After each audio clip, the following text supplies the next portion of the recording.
Football fans everywhere are quite excited to finally have football back. Ravens fans are gearing up for a winning season.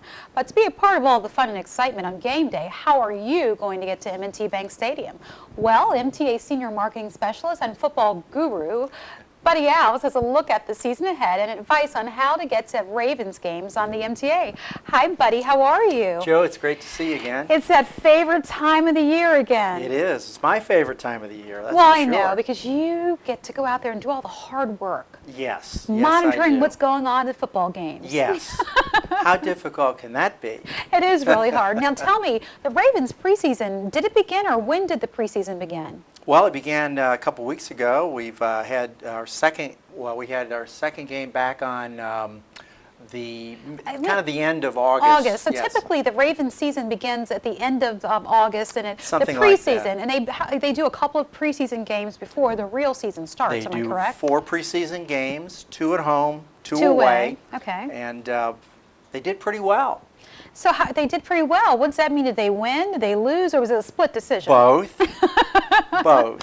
But what is it saying about the team, and what is it saying about the fans who really want to get there and see the game? Well, all the games that they played at home were sellouts. Well, that's so a good what does sign. that say? That's telling you that MTA is going to be pretty busy this year with getting Ravens fans to the games. That is correct. Now, what are you seeing out there on the field that impresses you? I mean, when you think about what's going on with the team this year and getting fans driven to the game, you think fans are really revved up based on what they've seen in the preseason? Maybe more so this year based on the schedule than ever before. So tell us a little bit about the home games. What should people be expecting if they're trying to get to the games this year?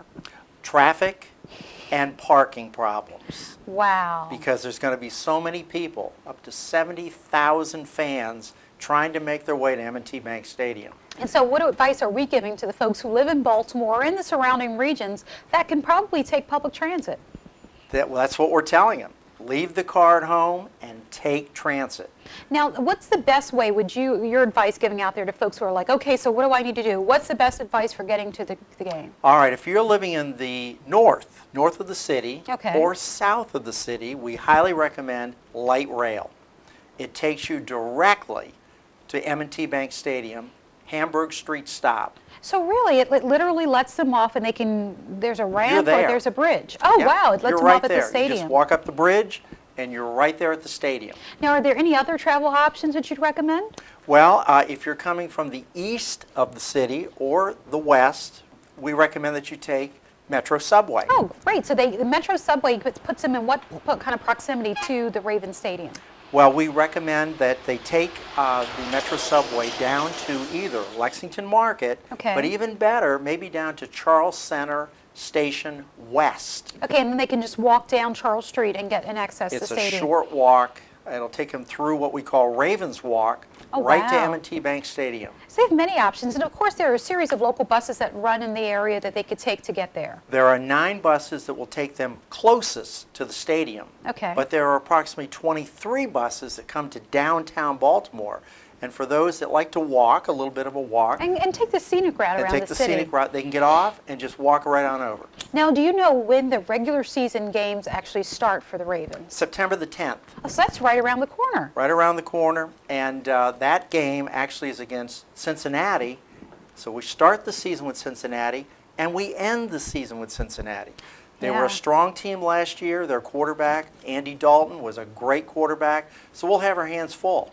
Now, one of the things, when people use our MTA system, whether it's light rail or Metro Subway, we need to let them know, is parking free or not at those stations? Parking at the Metro Subway stops and all of the light rail stops are free. Now, but if they park when they drive downtown, that's not free, is that correct? It's not free, and that's why we say that that's one of the big obstacles once you get downtown, and it will take you a while to get there because you're going to first face traffic jams. Right. Once you get downtown, you've got to find a spot, and with 70,000 people converging on downtown, it's going to be interesting. Now, let's get the most important information, the cost. What can people pay? Can they pay with their day pass, or would you recommend them getting a charm card? What's your best recommendations for making sure you can pay to get on our system? Well, if you're going to take light rail, we recommend that you get a round-trip ticket. Okay. You can get that through the ticket vending machines. And those are located at every station, correct? Every single station. Sounds great. And by the way, we have 33 stations Obviously, you'll get on 32 of them to get to that 33rd one at Hamburg Street Right. stop. And the cost for that round trip The ticket? round trip is $3.20. Oh, wait a minute, $3.20 compared to about $25 in parking? Oh, you already have me sold on it. Yep. And does the same thing apply to if you're buying a day pass on local bus or for Metro Subway? Well, on local bus, we recommend that you get a day pass. Okay. That way you can use it unlimited throughout the course of game day. Okay. And especially if you like to come downtown a little earlier, you got to make a few stops. Exactly. Then you can use that and then make your way over to M&T Bank Stadium. That sounds awesome. It so is awesome. Either way around, people are going to save money just by using public transportation, and they're going to save time. Well, that's correct. Well, I really like that. Oh, yeah, that's great. Well, I guess I want one final recommendation from you. Are we going to make it to the Super Bowl this year? Tell me, are we going to make it? Well, this is what I'm going to say. We are going to make it to the playoffs, just as we did last year. The two teams that end up in the Super Bowl, one team is going to be one who has won the Super Bowl previously, but it's been a while. Okay. The other team is going to be a surprise team You think that we so? haven't seen in the Super Bowl ever before. And that's your prediction. That's my prediction. That bodes well for the Ravens. It bodes very well for the Ravens. Well, I'll tell Very you what, well. we'll have to have you come back after the season and talk about it.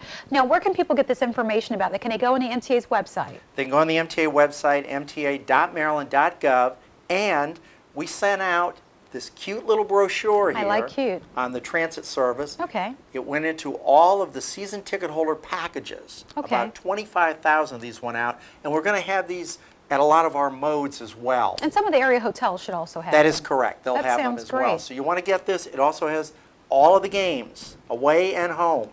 So it's very convenient to use. like it. You want to keep it. Well, thank you so much. You're a wealth of information. Thank you. And I'll actually see you during Super Bowl season because, of course, the Ravens will be there. Yes. Up next, we'll address some of your customer questions and concerns in our Ask the MTA segment, so stay with us.